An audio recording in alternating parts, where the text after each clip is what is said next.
নমস্কার বন্ধুরা, সর্বাণী হেসেলে সবাইকে স্বাগত। আশা করি সকলেই ভালো আছো। আমি আজকে আমের টক ঝাল মিষ্টি আচারের রেসিপি নিয়ে এসেছি। আমি কিভাবে করি সেইটাই তোমাদের দেখাবো। আমি 2 কিলো কাঁচা আম নিয়েছি। কাঁচা আমটা এবার খোসা ছাড়িয়ে একটু বড় বড় করেই কাটবো। আমি 4 পিস করে নেব। একটা আম 4 পিস করে কাটবো, মধ্যিখান দিয়ে চিরবো, তারপরে আবার করে ছিঁড়ে নেব। আমার আমগুলো বেশি আঁটি হয়নি, এগুলো আর একটু আঁটিগুলো শক্ত হলে আর একটু ভালো হতো। এত বড় আমেও যে আঁটি হয়নি আমি অতটা বুঝতে পারিনি। একটু না, কিন্তু খেতে দারুণ হয়েছে, বেশ আমসত্ত্বর মতো পুরো খেয়ে নেওয়া যাচ্ছে।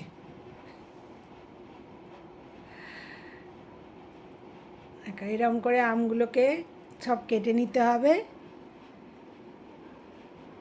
খোসা ছাড়িয়ে।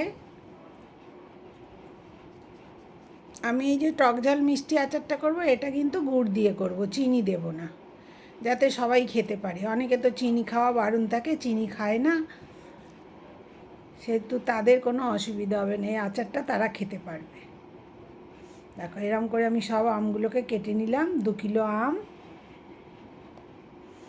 এবার এর মধ্যে আমি 1 চামচ লবণ আর 1 চামচ হলুদ দিয়ে মাখিয়ে নেব। মাখিয়ে যাদের রোদ থাকবে, রোদে একটুখানি একটা বড় জায়গার মধ্যে ছড়িয়ে কিংবা কাপড় পেতে ছড়িয়ে দিয়ে একটুখানি রোদে শুকিয়ে নিলেও হবে।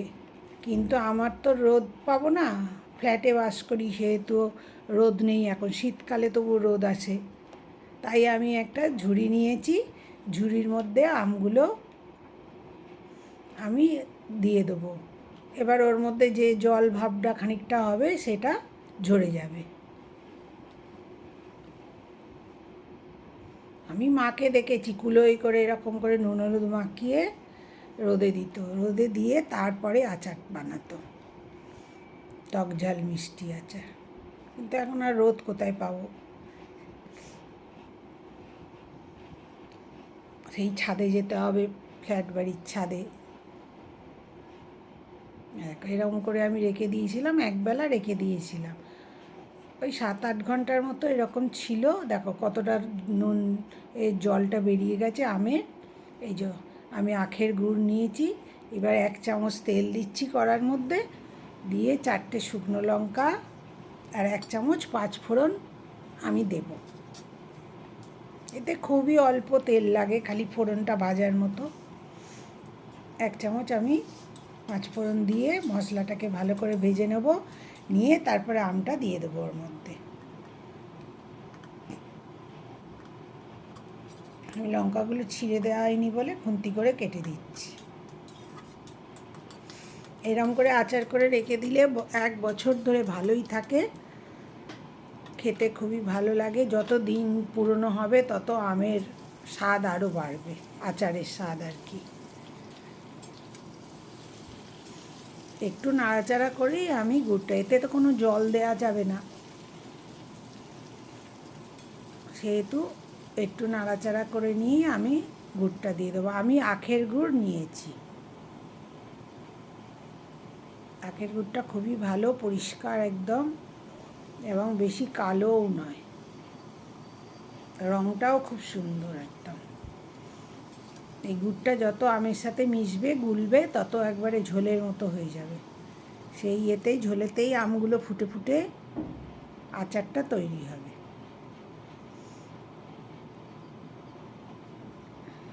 আর এটা মিডিয়াম আঁচে করতে হবে, খুব একটা একদম হাই হিটে করলে তলাটা পুড়ে যাবে। গুড়টা দেখো, গুড়টা পুরো গলে গেছে, গলে কীরকম ঝোল হয়ে গেছে। এবার আমগুলো মাঝে মাঝেই নেড়ে দিতে হবে ওপর নিচ করে, আর মিডিয়াম আঁচে রেখে দিয়ে এটাকে ফোটাতে হবে।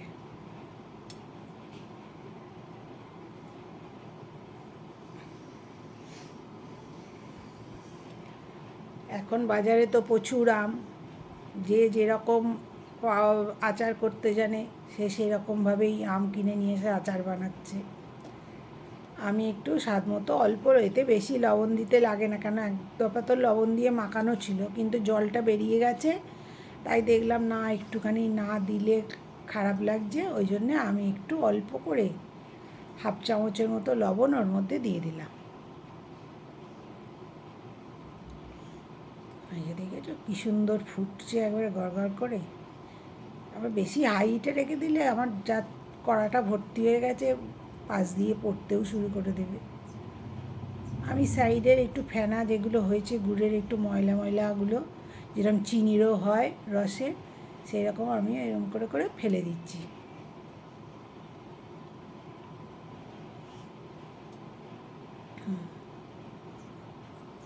দেখো ফুটতে ফুটতে আমার আচার প্রায় হয়েই এসেছে, কতটা কমে গেল।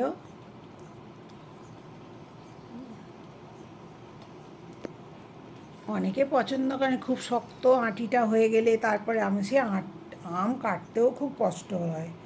আমি ওই জন্যে একটু আগের থেকে কিনেছিলাম, যাতে আমের আঁটিগুলো বেশি শক্ত যাতে না হয়, আমি কাটতে পারবো না। আর বাজার থেকে কেটে নিয়ে এলে ও আমার ভালো লাগে না, বাড়িতে নিয়ে এসে আমি পুরো সারা রাত্রি ভিজিয়ে রেখে দিয়েছিলাম আমগুলো, সারা রাত ভিজিয়ে রেখে দিয়ে পরের দিনকে আমি ভালো করে রগড়ে ধুয়ে নিয়েছিলাম আমগুলো, তাহলেই কিন্তু আমের গায়ের আঠা যা ময়লা থাকে পরিষ্কার হয়ে যায়, তারপরে আচারটা করলে আচারটা খুবই ভালো হয়। আর বাজার থেকে কেটে দিলে তো ওইগুলো করা যাবে না, সেহেতু ওই জন্য আমি একটু আঁটি অল্প হলেই নিয়ে আসি, কিন্তু এবারে আঁটিটা খুবই কম হয়েছে। আমি এবার ভাজা মশলাটা করছি, 8টা শুকনো লঙ্কা দিয়েছি, 1 চামচ মৌরি দিয়েছি, হাফ চামচ করে কালো জিরে, সাদা জিরে আর মেথি দিলাম, আর হাফ চামচ জোয়ান দিলাম। এটা 5 ফোড়নও দিতে পারো, 5 ফোড়ন দিয়েও করতে পারো, একেবারে তুমি 3 চামচের মতো 5 ফোড়ন দিয়ে, আমি যে পরিমাণটা করছি সেই পরিমাণটার কথা বলছি। 2 কিলো আমার আম, তার মধ্যে আমার 750 আখের গুড় লেগেছে। এটা আম কতটা টক সেই অনুযায়ী বোঝা যায়, বুঝে তারপরে মিষ্টিটা দিতে হয়।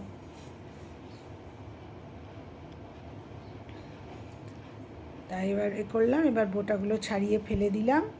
আমি বোটা শুদ্ধই লঙ্কাগুলো ভাজি, তাহলে লঙ্কাগুলো ভালো ভাজা যায়, বেশ মরমরে হয়।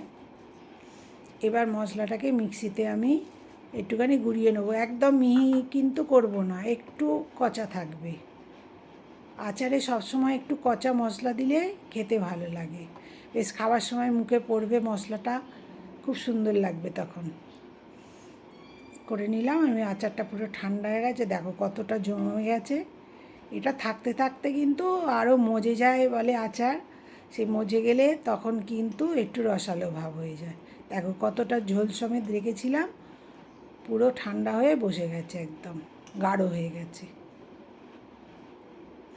এইভাবে আচার করবে, খুবই সুন্দর খেতে হবে। এবার আমি মশলাটা ভালো করে মাখিয়ে তারপরে আমি একটা বয়ামের ভেতর ভরে রাখবো। বয়ামটা গরম জল দিয়ে ভালো করে ধুয়ে ওটাকে ভালো করে শুকোতে হবে, যাতে কোনো জল না থাকে। ভালো করে শুকিয়ে নিয়ে আবার কাঁচের জায়গায় সবসময় আচার রাখবে, তাতে আচার ভালো থাকবে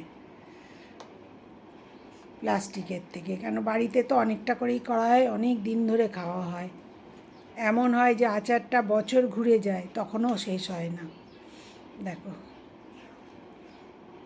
এরকম করে মশলাটা মাখিয়ে নিলাম, মাখিয়ে নিয়ে এবার আমি বয়ামে তুলে রাখবো। এখন তো কাঁচের শিশি পাওয়াই যায় না, টপ করে বয়াম কিনতে হয়, কিনে নিয়ে এসে তার মধ্যেই দেখো আমি পরিষ্কার করে নিয়েছি, একদম শুকিয়ে এর ভেতরে আমি আচারটা রেখে দেব। প্রথমে আমি একটা বাটির মধ্যে তুলছি, তোমাদের দেখাচ্ছি, দেখো কীরকম হয়েছে।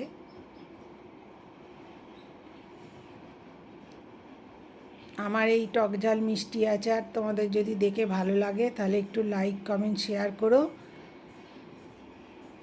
আর আমার চ্যানেলটা ইউটিউব থেকে যদি দেখো তাহলে একটু সাবস্ক্রাইব করে দিও, আর ফেসবুক থেকে দেখলে একটু লাইক ফলো করো আর আমার সাথে থেকো।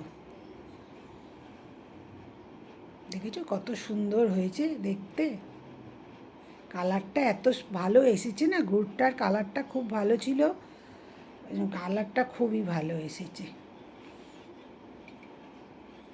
আমি এবার এই বয়ামের ভেতরেও ভরবো।